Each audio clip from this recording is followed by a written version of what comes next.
Alright, today's book is the first biography I will talk about, and it's the biography of Elon Musk. It's a very good book, you should definitely read it. First of all, I think biographies are a very special way to learn about other people because instead of another person selecting the things they want to teach their audience, biographies are kind of, you get the whole story and you get to choose where to learn from. You have access to the errors and the success moves of those people. So for me, I think often biographies are a better way to learn because you can see what other people did wrong and also learn from those things. So it's basically you learn a lot and you also get inspired because you see that other people had hard times and they succeeded despite those things. So you can do it too. And Elon Musk's story is fascinating because he grew up in South Africa, had a very tough childhood. He got bullied and even beaten up by other kids. He was very isolated, and his passion was reading. He read a lot of comics, and from an early age, I think like 12 or earlier, even earlier, he started to think about big things like humanity, the future of humanity, space travel, and so on. And other children said that he was like a walking encyclopedia because he literally remembered a lot of things he read, and he read several encyclopedias.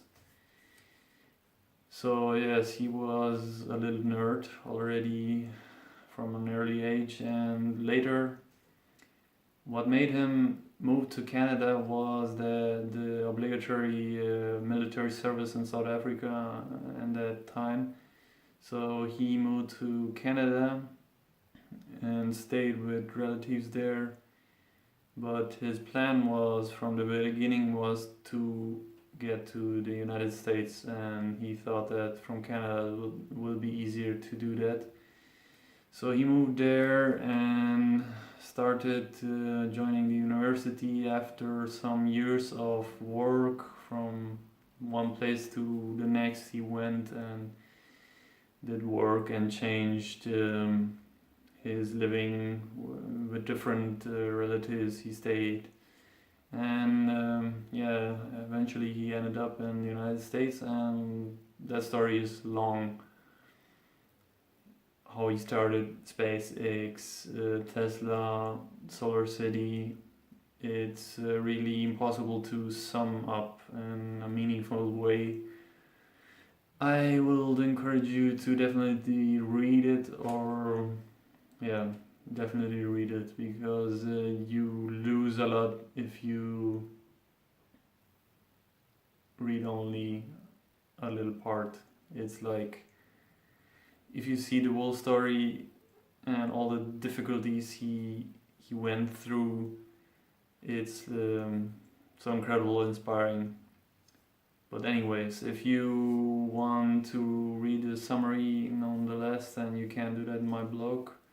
It's not very long.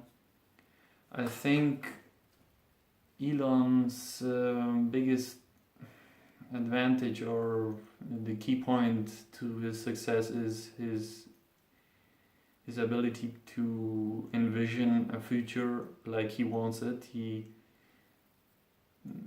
doesn't listen to other people because when he starts dreaming about a future, most other people will say that it's nonsense or exaggerated. But that's also mentioned in the book, from a young age he lost himself in thoughts he sometimes were not present. He was basically simulating scenery in his head, and yeah, I think that's a big part, a really, really important part of his success, because if he didn't think, reason, envision things, big things, he wouldn't even have a sense of direction.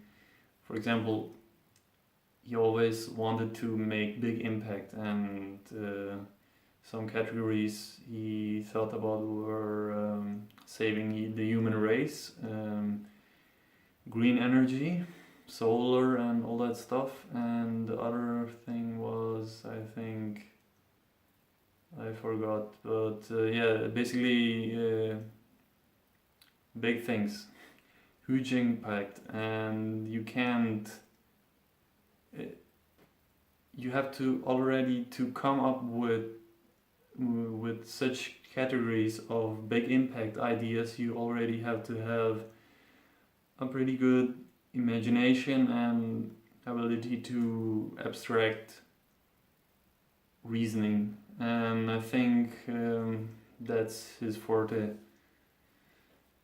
Yeah, and then his extreme ability to do what it takes and make his employees and the people he works with do the same. He expects that they give everything, and if you read the book, you see how there are a lot of controversial things he does, firing people for example, a spelling mistake in an email and so on.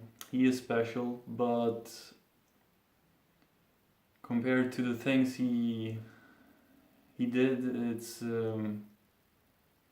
yeah, you have to decide for yourself.